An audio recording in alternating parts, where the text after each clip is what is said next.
আজকে না ভীষণ বৃষ্টি হচ্ছে এখানে মুষলধারে। তাই মনে হলো আজকে একটু কিছু অন্যরকম বানাই। তো আজকে আমি একেবারে নতুন একটা রেসিপি নিয়ে তোমাদের কাছে হাজির হলাম। সেটা হলো স্প্রাউটের ছোলা আর সবুজ মুগ দিয়ে একটা কাবাব বানালাম। তার জন্য এটা আমি আগেই ভিজিয়ে অঙ্কুরিতটা বের করে রেখেছিলাম। তারপরে সেটাকে আমি মিক্সিং জারে কয়েকটা কাঁচা লঙ্কা, কয়েকটা রসুন কোয়া আর একটু নুন দিয়ে এটাকে ভালো করে আমি পেস্ট বানিয়ে নিলাম। মানে খুব বেশি একদম পেস্ট নয়, একটু দরদরা বানিয়েছি। দেখো কি সুন্দর হয়ে গেছে। এইবারে আমি এর মধ্যে কয়েকটা আলু সেদ্ধ করে রেখেছিলাম। সেই আলুর মধ্যে থেকে আমি কয়েকটা আলু এর মধ্যে জাস্ট 2 কি 3টে আমি এর মধ্যে দিয়ে দিলাম। আর ধনেপাতা কুচিয়ে রেখেছিলাম সেটাও দিয়ে দিলাম।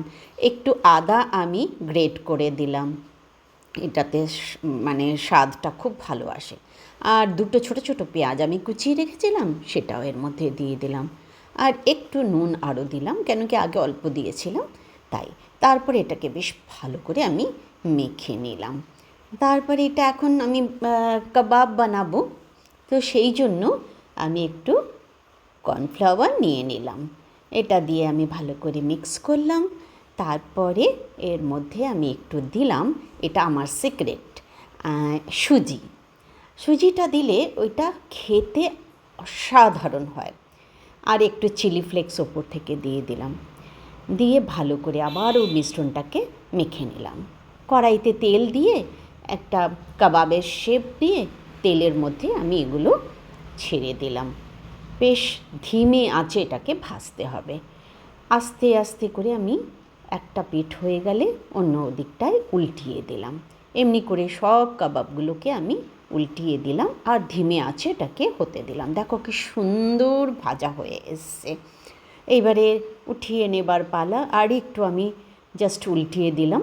তারপর এটাকে আমি উঠিয়ে নেব একটা প্লেটে। এই যে আমি ন্যাপকিন দিয়ে দিয়েছি, তাতে কি হচ্ছে এক্সট্রা যে অয়েল থাকবে সেটা এর মধ্যে চলে যাবে, তো বেশি অয়েল লাগবে না, খেতেও খুব ভালো লাগবে। ব্যাস সব কটা উঠিয়ে নিয়েছি। আর এর মধ্যে আমি কিছু পেঁয়াজ, শসা, কাঁচা লঙ্কা আর লেবু নিয়ে নিয়েছি। চায়ের সাথে জাস্ট জমে যাবে। তোমরা এইভাবে বানিয়ে খেও আর আমাকে জানিও কেমন লাগলো। আর কে কোথা থেকে দেখছো আমাকে একটু জানাও তোমরা। আর আমার চ্যানেলটাকে লাইক, শেয়ার অ্যান্ড সাবস্ক্রাইব করো। টাটা।